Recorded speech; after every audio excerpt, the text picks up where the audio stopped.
Hello, children. Today I will read Paddington at the Circus.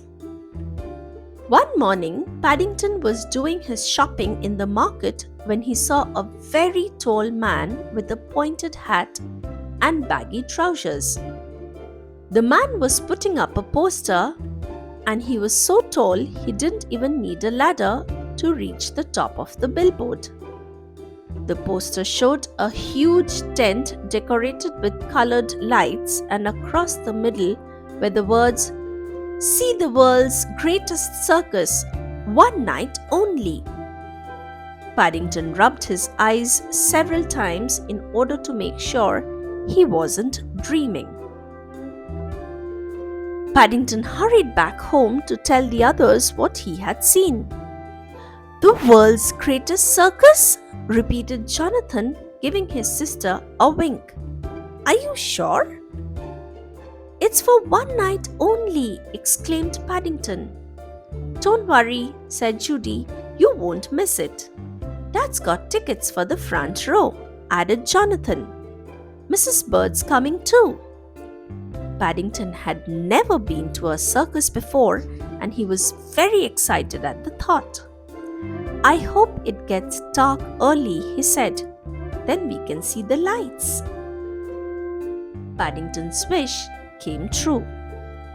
Seen from the outside with all the colored lights twinkling against the night sky, the circus really did have a magical air. "Hurry, hurry! Have your tickets ready!" called a voice. "The show's about to begin." "It's the man I saw this morning," whispered Paddington. "The very tall one I was telling you about." "That's one of the clowns," said Judy. "He isn't really that tall," began Jonathan. But Paddington couldn't wait. He could hear a band playing, and he was already hurrying on ahead. But if the outside of the tent had seemed exciting, it was nothing compared to the inside. There was a lovely smell of sawdust, and in amongst the jugglers and the acrobats, there was even a girl selling ice cream. Mr. Brown pointed to a man in the middle of the ring. He was wearing a top hat. "That's the ringmaster," he explained. "He's in charge of everything." "I expect you could keep a lot of marmalade sandwiches under a hat like that," said Paddington enviously. "I think I would like to be a ringmaster one day." Just then, the tall clown entered the ring. He was clutching a long pole that had a bucket balanced on the end of it. When he saw Paddington waving, he came across to greet him. "Watch out!" cried Jonathan as the clown leaned over to shake Paddington's paw. Paddington jumped up in alarm, but he wasn't quick enough. Before he had time to escape, the bucket had fallen off the end of the pole. Luckily, it was tied on with string and it was empty, so Paddington didn't get wet. "Clowns are full of tricks," said Judy. "I'm glad I was wearing my duffel coat all the same," said Paddington. "Someone might have put water in the bucket by mistake." "I'm told ice cream is very good for young bears if they've had a shock," said Mr. Brown. He ordered 6 large cones, then they all sat back to enjoy the show. "I feel better already, Mr. Brown," said Paddington gratefully. Paddington had hardly started on his ice cream when he had yet another shock. Glancing up towards the roof of the tent, he saw a man hanging from a rope. Jonathan looked at his program. "That must be one of the popular prizes," he said. "They are trapeze artists." "Don't worry," called Paddington. "I'm coming." Bears are good at climbing.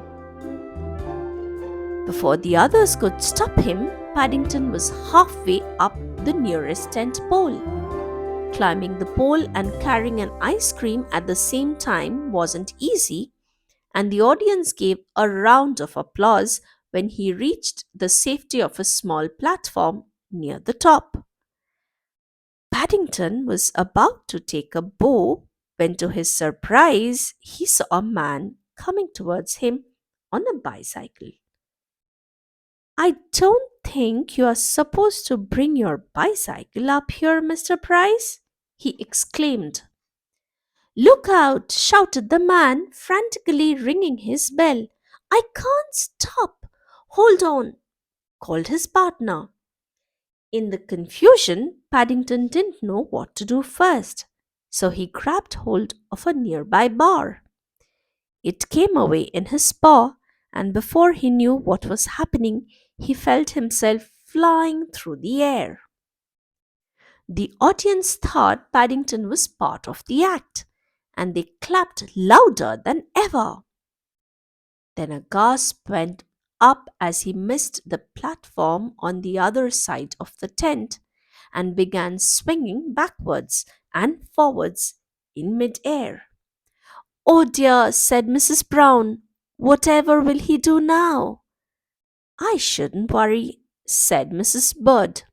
Bears usually land on their feet. But even Mrs. Bird went quiet as Paddington's swings got slower and slower until finally he ended up hanging over the middle of the ring. Don't let go, shouted the ringmaster. Whatever you do, don't let go. I'm not going to, cried Paddington. He tried to raise his hat, but he was still holding the ice cream cone in his other paw. A look of horror came over the ringmaster's face as something soft and white landed with a squelch on his beautifully clean top hat. Help! Cried Paddington. I've changed my mind. I can't hold on much longer. Everybody in the audience began making suggestions, but in the end, it was the clown who came to the rescue.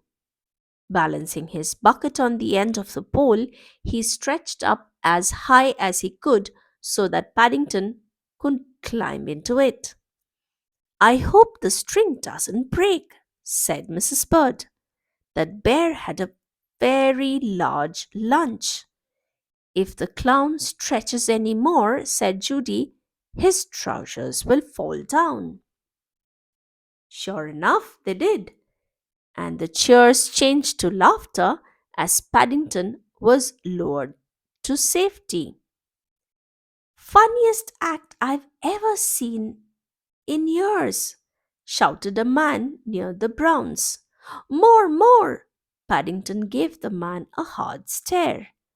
I don't think I want to do any more, he announced. In fact, I don't think I want to go on a trapeze ever again. I shall just sit and watch from now on. Then he caught sight of the clown's stilts. It's no wonder you look so tall, he exclaimed. Paddington didn't think anything more could happen to him, but at the end of the evening, the ringmaster presented him with another ice cream and insisted he take part in the grand parade. After all, he said, you were the star of the show. It's a pity we are moving on, he added, turning to the Browns. It isn't every evening we have a daring young bear on the flying trapeze. If you ask me, said Mrs. Bird wisely, it's a good thing you don't. Otherwise, there's no knowing where you would end up. Later that evening, when the Browns said good night to Paddington, they found him standing on the box seat by his bedroom window. He had a faraway look in his eyes. I was taking a last look at the circus before it goes on its way, he explained. Do you still want to be a ringmaster one day? Asked Judy. Paddington climbed into his bed and tested his sheets carefully to make sure he was safely tucked in before answering. Then he lay back. I think perhaps I would sooner be a clown, he said dreamily. It must be nice to be so tall.